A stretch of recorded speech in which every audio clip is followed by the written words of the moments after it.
Welcome, welcome, welcome to the Teaneck International Film Festival. And I have the immense pleasure of talking to Mustapha Khan and Norman Burns after that amazing showing of Songs for Our People.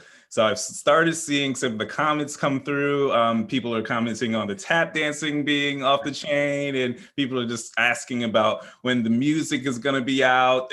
Someone else said, awesome concert, lyrics are deep, great music, kudos, popcorn, thank you, love it. So we're just so excited to be talking about the film, to the creator and also one of the participants of the film. So how are you, Mustapha? How are you, Norman? Doing well. Doing great. Hello, Teaneck. Good.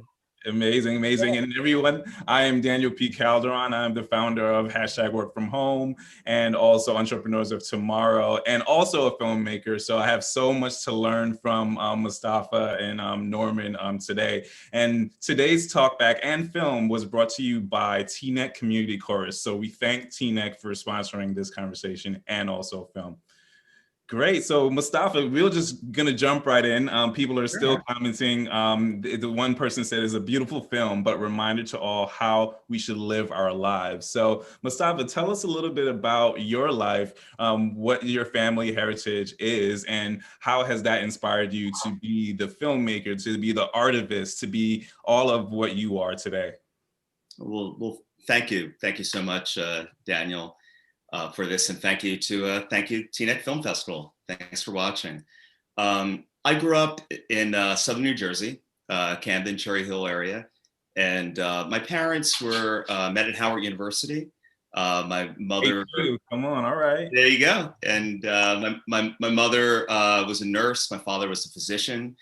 He grew up in Trinidad in the West Indies, and mother grew up in Philly. And they really were of a generation that knew that they were there to represent and to uplift their people, and that they were to excel and to help those who were left behind. Like I say in the film, I mean, that was just the vibe that they had, and the whole message that their parents gave to them. So that's something that I grew up with that really sort of gave me and all of their kids a very clear beacon, a very clear sense of purpose for living, and that I've been very grateful for. So I just wanted to sort of honor that, and that's why I made the film and wrote the song.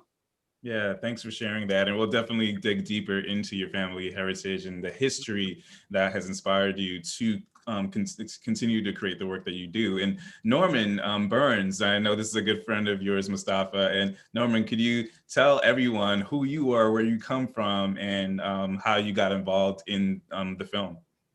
Well, I grew up in Teaneck, New Jersey, and I'm a graduate from Florida A&M University. Another All right, so everyone just raise it up for Teaneck in your homes. Amazing. Representing Teaneck, and just growing up in my household in Teaneck, my parents were always socially minded, always wanted us to know who we were as a people, as a race, and always encouraged us to always be proud of who we were and the accomplishments that we had accomplished. So I've always had that mindset. And growing up in Teaneck, I was around a lot of artists. I actually grew up around the Sugar Hill gang, and a lot of rappers were my friends. A lot of entertainers were people that I socialized with on a regular basis. So I think I just really kind of got the rap bug from just being around. I grew up with Sugar Hill gang and Grandmaster Flash and all of these different guys, and it was just something that I guess as a performer, I innately incorporated into my being. I just always kind of had the ability to rap a little bit, I guess not enough to make a living, but enough to, I guess, get the party rocking. So enough to be on this song. So enough to be on this song, good enough to be on this song. Exactly. And, I just enjoy music. I'm a connoisseur of music, R&B, rap, all kinds of music. So I just got that music thing inside of me and just really, really embrace the art form. I have been involved with Mustapha and the creative process for about 20 years now, 25 years. And, those guys are the big dogs. They kind of brought me along, and I just kind of grew up under Mustapha's wing with regards to being creative and being able to demonstrate my creativity and involved as being involved in a lot of the different projects that Mustapha's been a part of. He's done like Sesame Street and different social justice issues and commercials and national commercials. And I just have been fortunate enough to have good friends who have just been a part of something I've always wanted to be a part of, and have kind of woven me into the family with regards to the creative process. So I'm blessed. So that actually segues into my next question. So Mustapha, tell me about when you met Norman and what what attracted you to Norman's spirit and energy that you all are friends for this long. I think it's self-evident, to tell you the truth. I mean, if you meet him, especially in person, Norman, I call him Skip. Has just the most beautiful energy in the world. So we met just through mutual friends, actually through the singer in the piece, Kenny Vaughn. Yeah. And Skip were friends. And so we met through Kenny. Kenny and I went to college together. And so we've been friends from way back, and when I started doing, films for, like I said, Sesame Street and other things, and I needed music. Kenny and I would work together, doing music together. So then, came along Charlie Ernst and then Skip, and so we're just growing the family kind of thing. Yeah, no, thank you for meeting, because you're just a part of this wonderful piece. And let's just jump into the film and the music a little bit. So you talked a little bit about before the call about your family heritage and the experiences that your family, your ancestors, right? Because the entire song is rooted in basically, for me, it's like a love song and homage to our ancestors, but then also a question as to what we need to do forward. What have they contributed to us, and then how do we take that and run with it? So tell us a little bit about your ancestors, Mustapha, and then Norman, I'll ask you the same question. Well, sure. Thanks for saying that, because it is kind of it's a love letter to my ancestors, and in particular, quite frankly, it's a love letter to my parents and to their generation. And really, in a lot of ways, to the previous generation, the civil rights generation, who's now exiting the stage, let's say. So they've, like John Lewis and folks like that, did so much for us. And they're the ones who straddled the Jim Crow world, and then, straddled the civil rights movement. So we are sort of the first Jim Crow free generation. Mm-hmm. And so in a lot of ways, it's a love letter to them, and a love letter as a documentation of what they passed on to us, that then is our job to pass on to the next generation. So that's really where that comes from. As far as my ancestry is concerned, my mother's African-American, so her family came up from Virginia in the Great Migration, up to Philadelphia in the late 1800s. Around that same time, my father's family emigrated came over from India to Trinidad in the West Indies, and they were brought over as indentured laborers from the British. The Brits had colonized both India and Trinidad at the time, and they needed a new brown skin labor force when slavery was abolished. So the next best thing was exploiting the poorest of the Indian subcontinent, which was part of my family. They came over, and my father was a darker skinned Indian man, but in the world of colonialism, they were all Black, and that's how he identified, not necessarily as an African, but as a Black man. And so he grew up in southern Trinidad, where there was only and his parents were sugarcane farmers, and no one in his family went beyond the third grade. But he was a smart kid, and wanted to do something for the family in some sort of significant way. And so he used to follow around the one physician, the one doctor who used to treat Black and brown people in southern Trinidad. Just one doctor, one Black doctor who did that. And he used to carry his bag all the time and said, "That's what I want to do." And so he committed himself to saying, I want to, help my community. So he was the first one in his family to go beyond the third grade. And then to eventually he went to high school and then came up to Howard University, met my mom, and became a physician and practiced in Camden, New Jersey, became his home, and practiced there for over half a century until his death.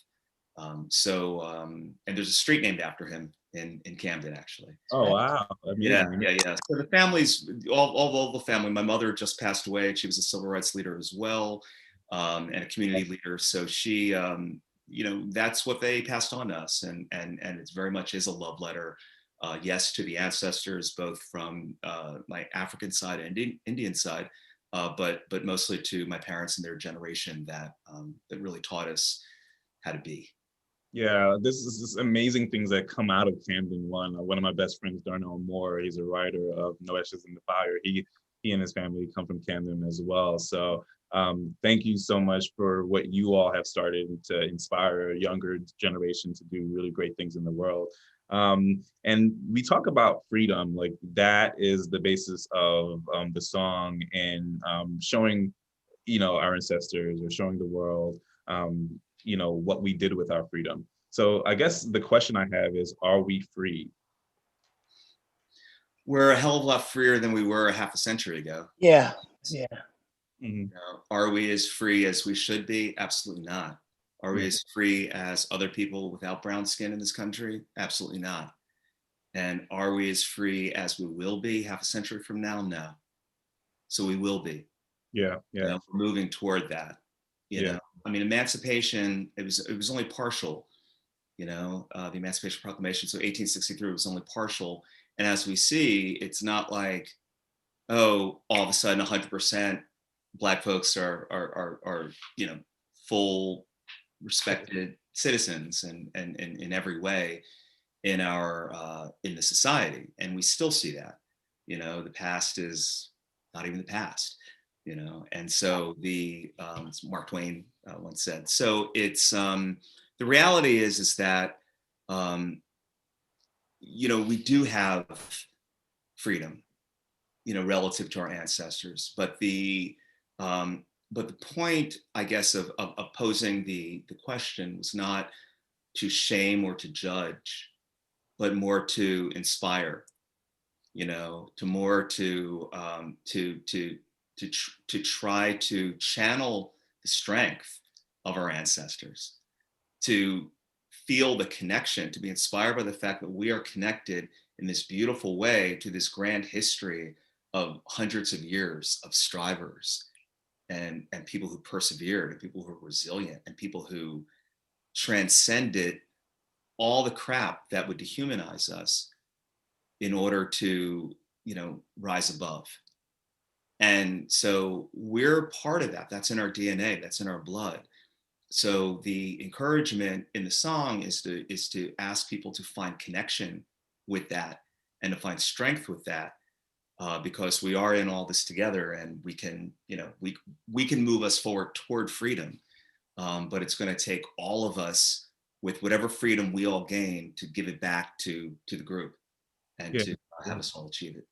Yeah. Thanks for sharing that. And then Norman, I'll pose this question specifically to you: is what currently shackles you, and how do you use music to help unshackle? Well, that's a good question. I'm an ordained Baptist deacon, and I kind of look at things from a perspective that the mechanisms and the tools that we're given are used to open and enlighten people's minds and hearts. And I think that this tool of music, this tool of film, is basically a tool to make people aware that we can be better, we can do better, we can strive for better things.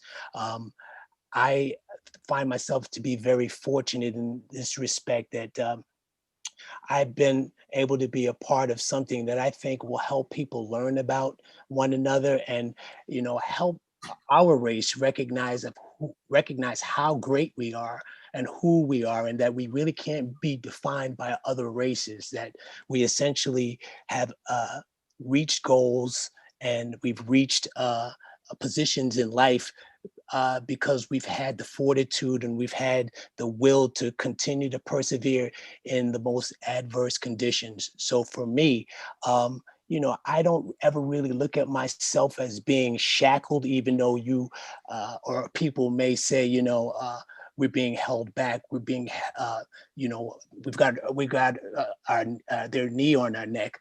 I say yes, we may, but I believe that we're in a place where we're given the opportunity to expose people to the reality that we really are all the same. But if you would just overlook, if you would just disregard what someone's skin color is, you would recognize that the content of their character is just what really defines them.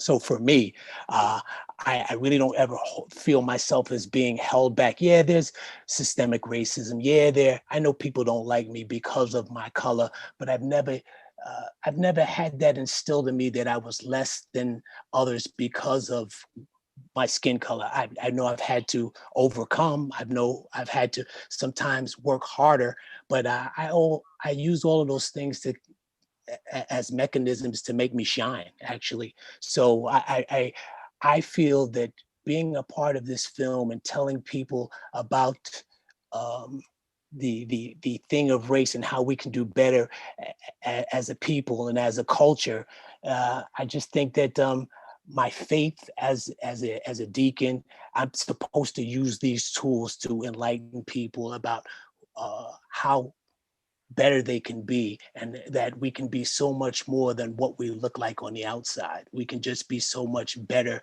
than what society tells us we are. So I'm just really grateful to be a part of this film, a part of this vehicle to just let people know this is a learning opportunity. I think this film should be used as a diversity tool, actually, for all types of institutions and schools and different organizations, because I think that when you see how people can collaborate together, we're so much better when we collaborate than when we're in silos and when we're separated from each other. So, I mean, that's my 2 cents, and that's how I feel about things.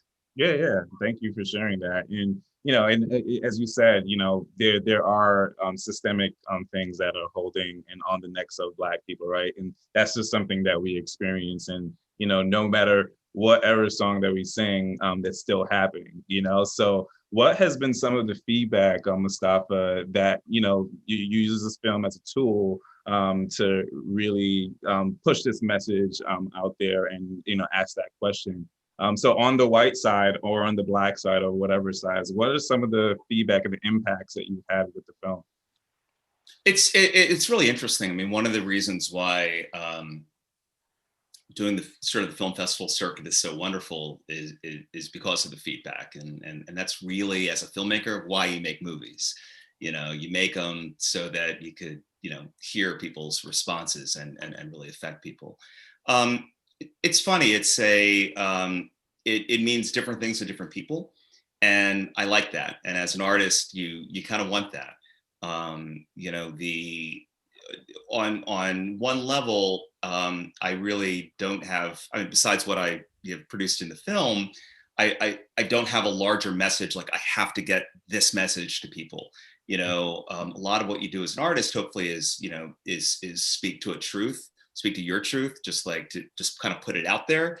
And it's interesting just to hear all their reactions. So we have when I've been in a mostly Black audience, it's been wonderful. It's like going home, and people think people just I'm heartened by people connecting and understanding and just getting something out of it.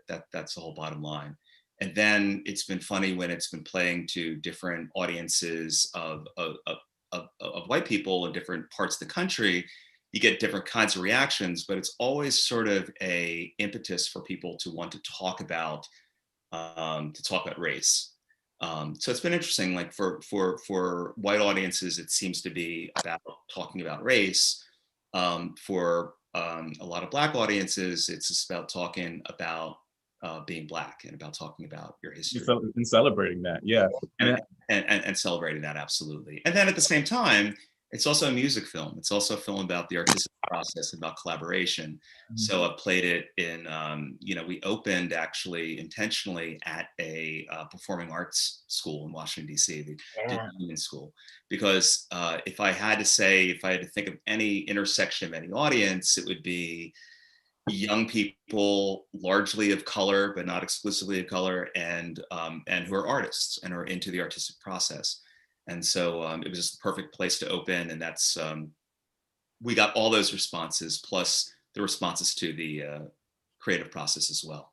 Yeah, yeah. And then thank you for that. And this work is so hard when you use your work, and it's primarily for social justice. And what had me think about this question is when you were saying that in the different audiences would want to discuss and have a viewpoint on certain aspects. So the white audiences want to talk about race. And for me, after George Floyd and before then, just talking about anything with race, it's been very taxing and exhausting talking to white people about race. So how do you fill your cup? And I'm sure that's exhausting for you because you're doing a lot of different things and different projects about this subject. So how have you been able to fill your cup? Because this is work. We can talk about music makes people feel happy, and we want people to get like the positive side of it, but it's a lot of work to do this. And it's a one human with probably a large team putting this work in. So like, how do you fill your cup? Oh, it's a good question. Spend as much time with people you love as possible. To try to realize how blessed you are, how grateful one can be with your life. I mean, I've lived a very fortunate life. You talk about freedom. I feel like a very, very, blessed brother, and all my life, and I appreciate that. And I realized that my ancestors had much harder lives in order to make an easier life possible.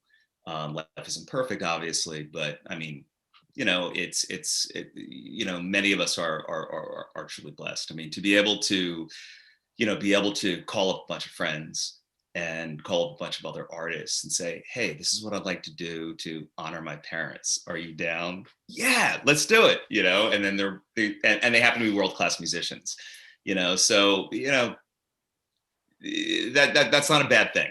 So I don't feel, so I feel like that inspires me, and my friends inspire me, and loved ones inspire me. And quite frankly, what also really inspires me are my students. I teach as well. I mentioned to you that I teach at Brooklyn College.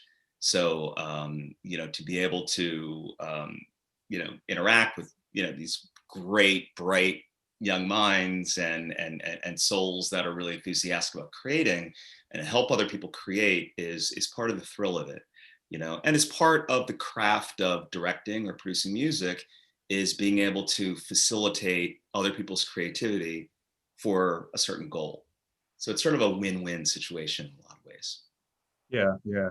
And then with the question of freedom and some freedoms not yet achieved, what is one freedom that you can think of that you haven't had the privilege of experiencing, and what you want your students to be able to achieve? Good question. That's a good question. Skip, you want to take that? Well, I think